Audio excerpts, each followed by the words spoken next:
Pakistan could acquire China's other stealth fighter, the Shenyang FC-31, or J-31, according to its Air Force and Army chiefs.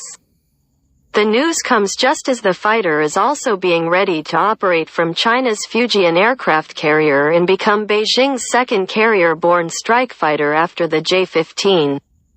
The future transfer of the FC-31 can also be seen as China's attempt to transfer another roughly comparable stealth jet to the J-20, since the export and commercialization of the latter are prohibited. The FC-31, on the other hand, was also developed with commercial intent and first flew publicly in the 2014 air show in China. The next best thing to the J-20.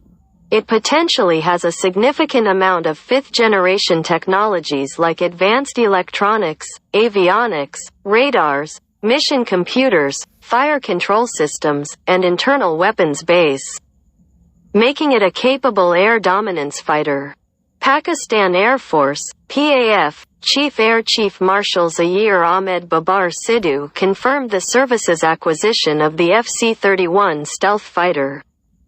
At an induction and operationalization ceremony, Sidhu said the foundation for acquiring the J-31 stealth fighter has already been laid, which is all set to become part of the PAF's fleet in the near future. Sidhu was also accompanied by Pakistan Army Chief General Asim Munir at the ceremony.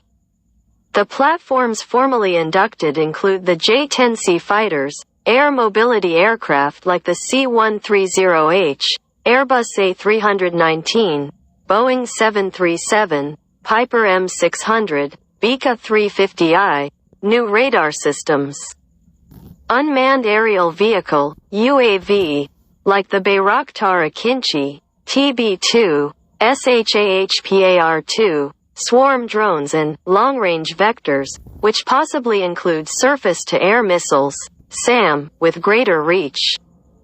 The J-31 is broadly similar in its mission profile to the J-20 and the US F-22A Raptor. These are not multi-role fighters but pure stealth-enabled air superiority jets. The J-20, for instance, carries its missile load internally and has been assessed to use its stealth, electronic warfare, and jamming systems to slip past enemy fighter screens and take out targets. Possibly vulnerable support aircraft like air-to-air refueling tankers or airborne early warning (AEW) aircraft. The FC-31, on the contrary, was originally meant as a technology demonstrator and an export product only. It failed to attract any international customers. And interest from the People's Liberation Army Air Force, PLAF, was also lukewarm initially, which eventually did not place any orders. There were also reports of it being turned down by the PLA Navy and the People's Liberation Army Air Force, PLAF.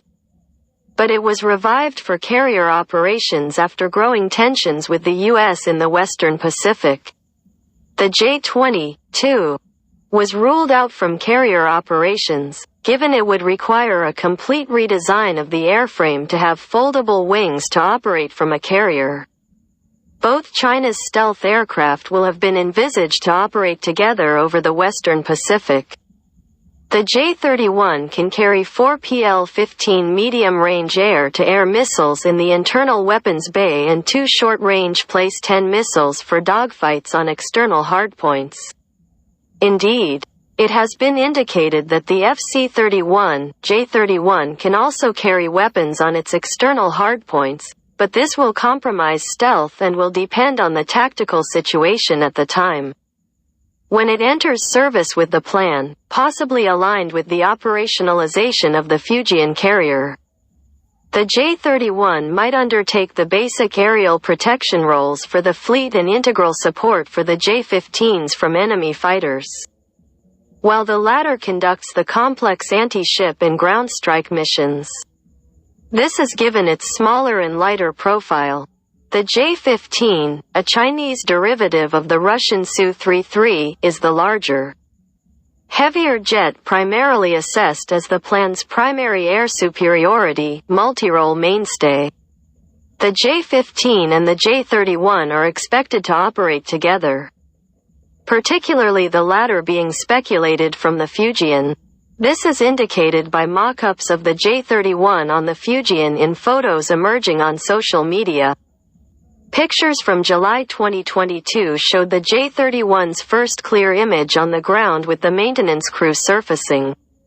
This had the serial number 35003 and a gray tactical paint job. The front landing gear also appeared to have a catapult hook to prepare it to launch from the Type 004 Fujian's Electromagnetic Launch System, EMALS. This section aims to establish that what Pakistan might get is the non-navalized version, with the basic configuration, just as it is being rapidly readied for being inducted into the plan. Therefore, Pakistan might sign the contract for the J-31 either just around the time the first batches of the J-31s begin rolling out of SAC factories. Or, it could be a few years after that when the first squadron in the plan has been operationalized, post a limited series production batch.